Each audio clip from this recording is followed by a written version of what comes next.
Hello, my name is Jacqueline Barbaris, and this is my research project on the topic vocabulary and literacy in early childhood education. Within the 4 articles that I chose to read for this topic, I found 4 themes that were pretty much recurrent in all 4 articles. And the themes that I found are the 3-tier framework, expressive and receptive words, interactive read-alouds, and guided play.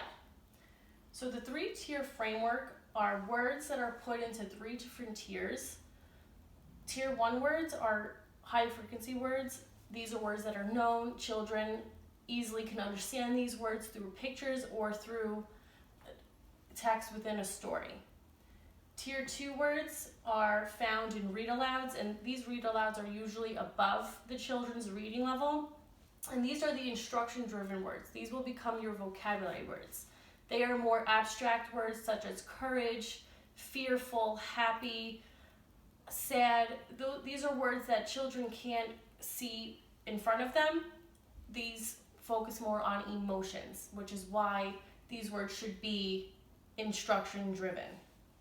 Tier 3 words are low-frequency words, or words that are commonly found within a specific subject. For example, chlorophyll and photosynthesis are not used in daily speech, but you would find them in science. Expressive and receptive words. Expressive words are spoken or written. Receptive words are heard or read. Children usually know 4 times more receptive words than expressive, and in order to comprehend what they are reading, they must know both. They have to express it and they have to show they know the meaning of that word. If they can't connect the two, reading comprehension will be more difficult. Interactive read-aloud. These read-alouds are stories that are above children's reading level, and they usually have quality text and quality illustrations. As I mentioned with the 3-tier framework, these vocabulary words should all be in the tier 2. These are words that are not concrete, they are more abstract. Interactive read-alouds also deal with the 4 levels of talk. And the 4 levels are basically a connection between concrete and abstract. So levels 1 and 2 will be more concrete. For example, if I had a book, The Kissing Hand, who is on the front page? They could say the raccoon. They can say Chester. They can see the picture in front of them.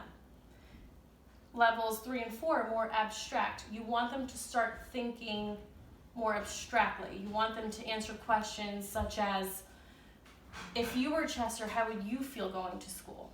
If Chester didn't go to school that day, what would happen? You want them to think more outside the box. You want them to start putting themselves in the story. You want them to think on higher levels of thinking. And that takes some time, and with the right questions and comments, you can guide the children to start thinking more abstractly. This also leads to questions and comments. As you are reading, as the teacher is reading the story to them, it is so important that they question them on these 4 levels, starting with concrete, asking them to give back pretty much what you just read to them. And then as you go on, maybe the 2nd reading, the 3rd reading, you start asking more abstract questions. You want them to judge, you want them to infer, you want them to just think outside the box and maybe even extend the story. If they could change the ending, how would they change it?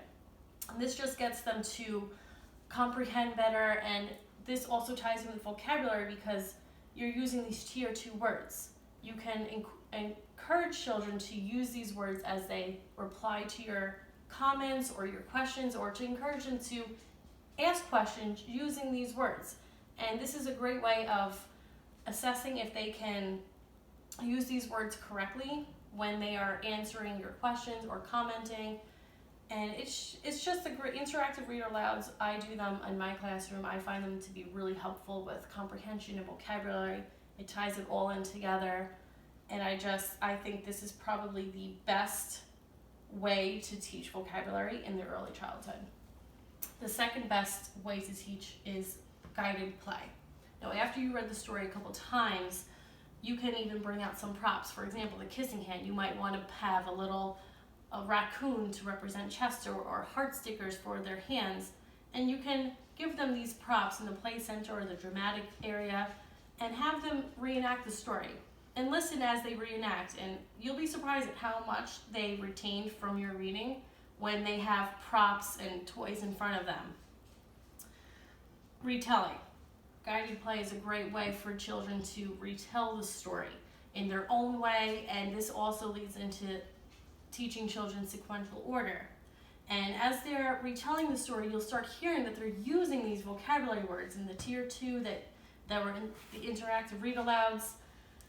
And as they're playing, they're starting to use words and using them correctly the way that you modeled for them in the interactive read-aloud.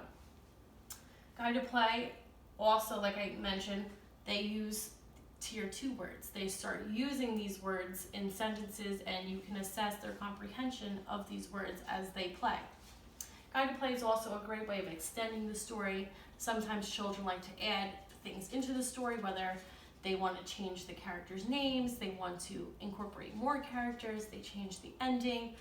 It's pretty much an open-ended way for children to explore the story and to figure out how they want the story to begin, to end, but they pretty much keep the story from beginning, middle to end, and they just put their own little add-ins there.